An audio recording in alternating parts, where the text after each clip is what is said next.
So, has the market started rebounding yet? Was that a real Fed income, bounce in the market? Was that it in the stock market, in the Bitcoin market? Should we believe this rally, or is it just going to be a short-term, what you call a dead cat bounce? This is Pablo He-Man coming to you once again from the beautiful Treasure Island, and Pablo is pretty relaxed right now because pretty much everything I've said has panned out, and of course, the short-term stuff, the what Bitcoin, what stocks will do over the next 24 hours. Those are for short-term day traders, and it's a matter of probability.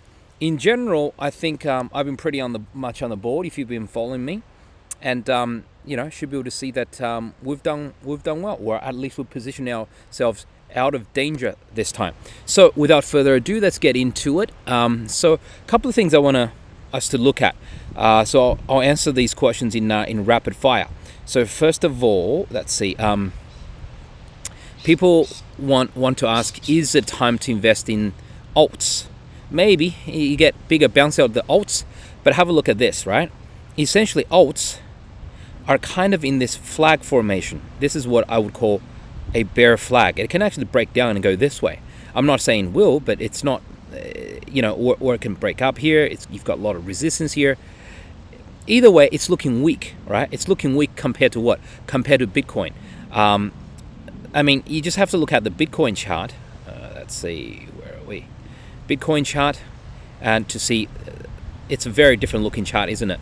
Bitcoin has never come back to retest this area, right? This 24K area, and actually formed a bull flag and broke up. So at this stage, I want to dispel a little confusion. In my Discord, people were saying, did Pablo mean a bear flag? When I first drew this before the breakout, I was drawing this for a number of days. This went on for this is a daily chart for about 12 days, I think, before it finally broke down.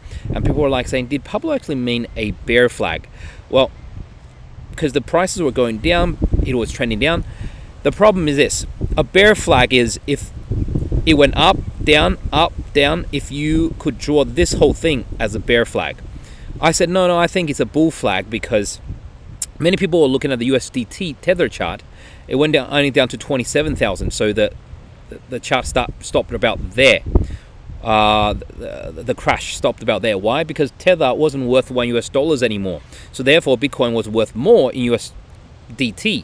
But if you look at USD, US dollar, or USDC, it actually went to down to about 25K, 24K-ish area, right? So that is your flagpole, right? And since then, you've never came down and visited here. You've gone sideways, plus going down a little bit, a downward channel. So this is what I would call a bull flag, and I was waiting for this pop up. In the end, and it has happened, the volume is not huge, but it's reasonable. You can see the move is the largest volume out of the last 12 days or so. So that's kind of believable. I think it can pull back to about, say, 30K-ish area here, right? Retouch couple of these support lines around here, 30K, maybe even a little bit below or a little bit above 30.5, and then try to tackle this 33, 35K area. Okay, so basically, I will tell you though, on the Friday, I think everyone in my Discord and who's been following on social media knows that I was a little bit worried on Friday because the stock market had rebounded, but Bitcoin didn't follow. Up till that point, the stock market, SP 500, was essentially going step by step with Bitcoin, but it didn't do that. Let's see, the QQQ.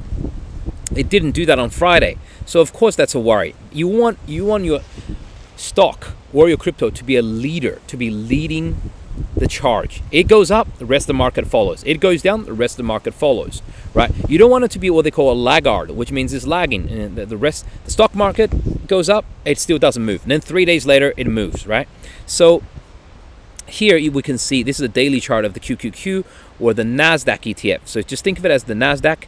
It bottomed around here, right? Gone flat since the 12th of May.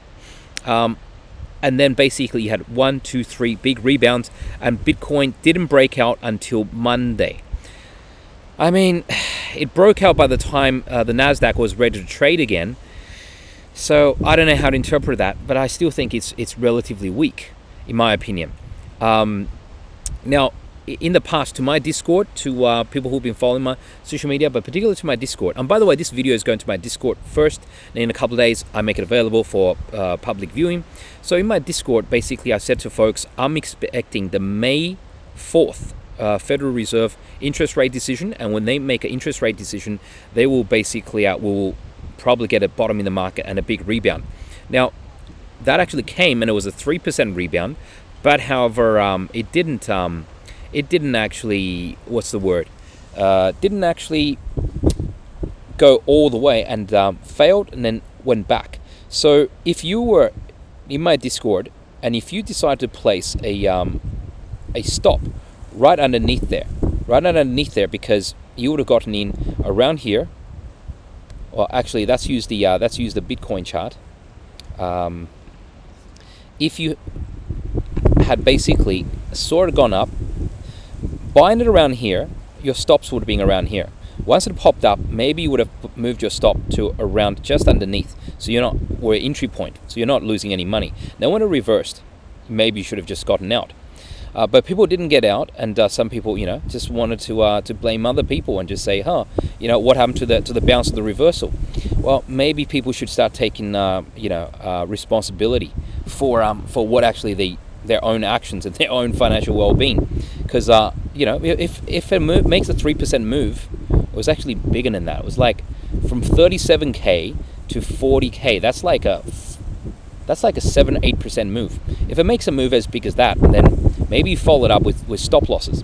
Anyways, that didn't pan out. So I said the next one I'm looking for is mid-May, which would be about 10th of May, say. On 10th of May, basically, I thought there would be, when the US CPI figures came out, and then I thought the market might bounce.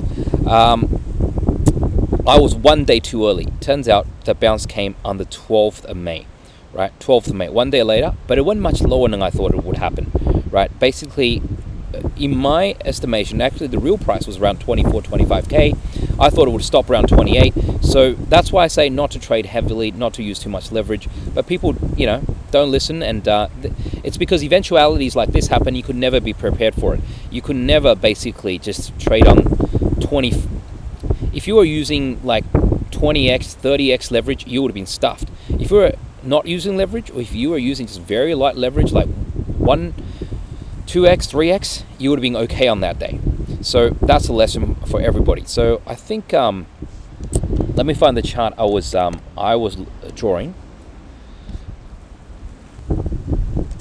So I think a lot of people would have seen, whether in my Discord or in my videos, or if you were in my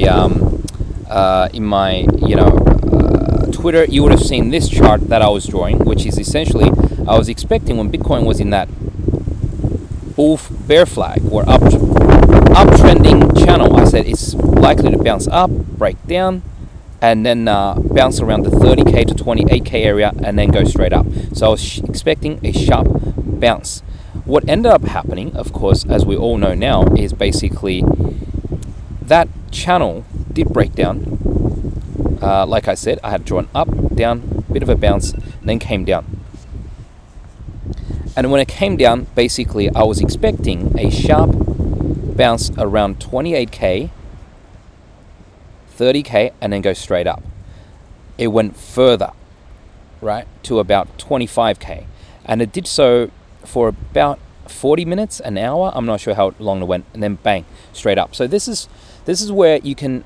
I guess you could say I got the date wrong by about 1 day. This is a case where you could say, look, I got a number of things right, correct enough, but it was still easy to actually get, for some people, if they use too much leverage, to get wiped out in a situation like that. So that's why I say don't use too much leverage. Now, basically, I'm looking at the stock market, and I hope the stock market can lead and can take us to a new high. I'm looking for a big bounce. What's the reason for that? Well, it's essentially, I'll explain that in the next video.